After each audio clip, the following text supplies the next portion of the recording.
What's going on, ladies and gentlemen? Just Ghost here. Today we're going to be doing a little bit of a Q&A.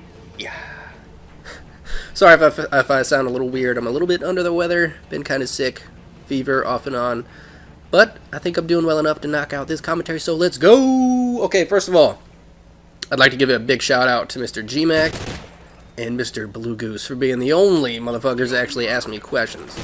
But they did actually ask me some nice and meaty questions too, so I feel I'm able to actually make a video on their 4 questions. So, but again, I do appreciate you too. Much love. Go check out their channels and stuff.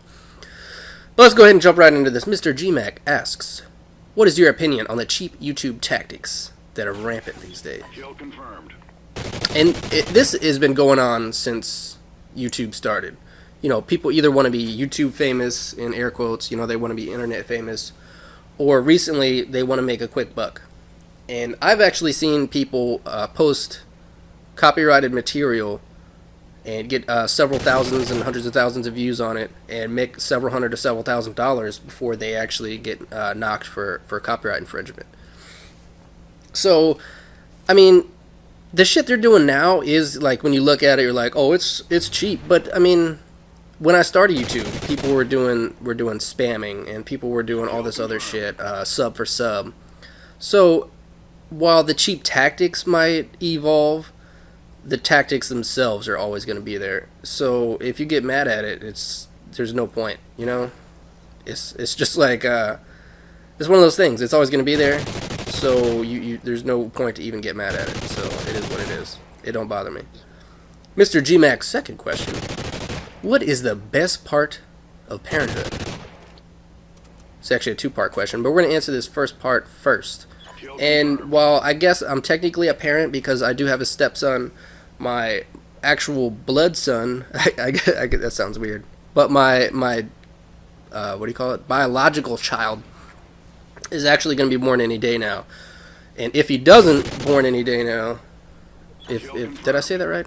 If he's not born any day, he's going to be born on the latest of next Thursday, because my wife's going to be induced.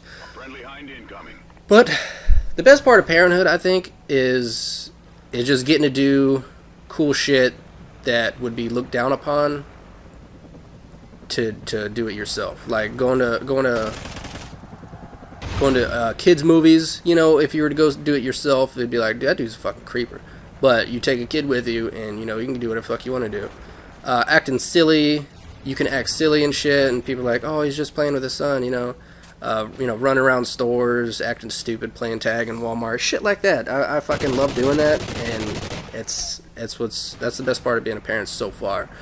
Once my son is born, I'll probably be like, there's fucking nothing good, I can't sleep, you know, shit. But yeah, the second part of the question: advice for shutting your wife up about the shit she nags you about. And one of the most important things I've learned is that you just sometimes you can't win every battle. But a good tip is, if you sense that she's gonna nag you about something, just start doing random ass chores. Cause no matter what, a woman cannot nag you about shit if you're in the middle of something. So if she walks in the door, you just like sprint to the laundry room or to the kitchen and start doing some dishes or folding some laundry, and I guarantee you she won't nag you about nothing.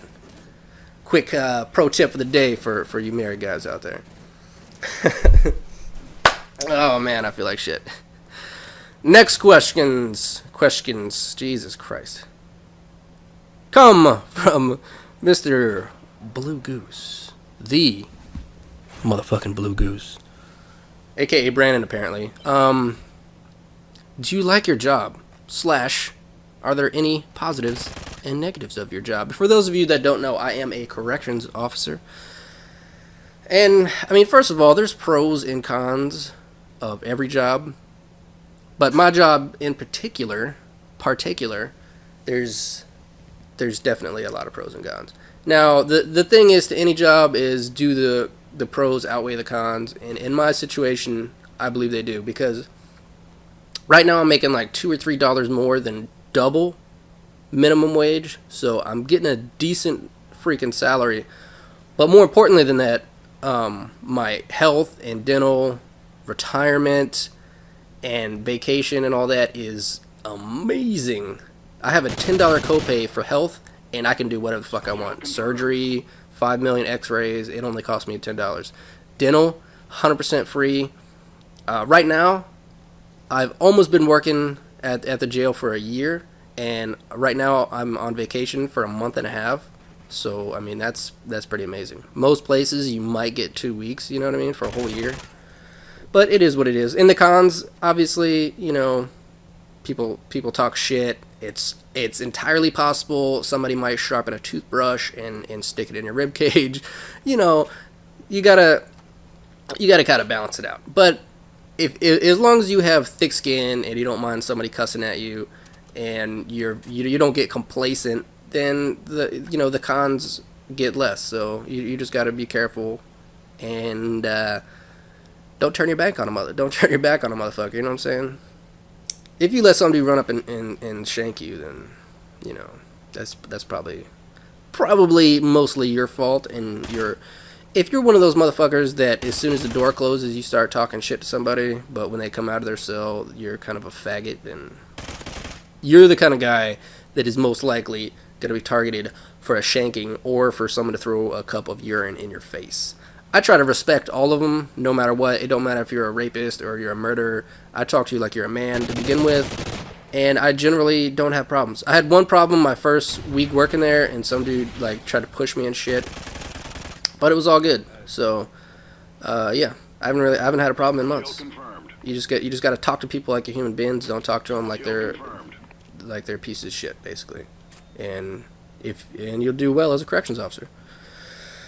Next, the final question and most important question: a midget and a dwarf get in a fight. Who wins?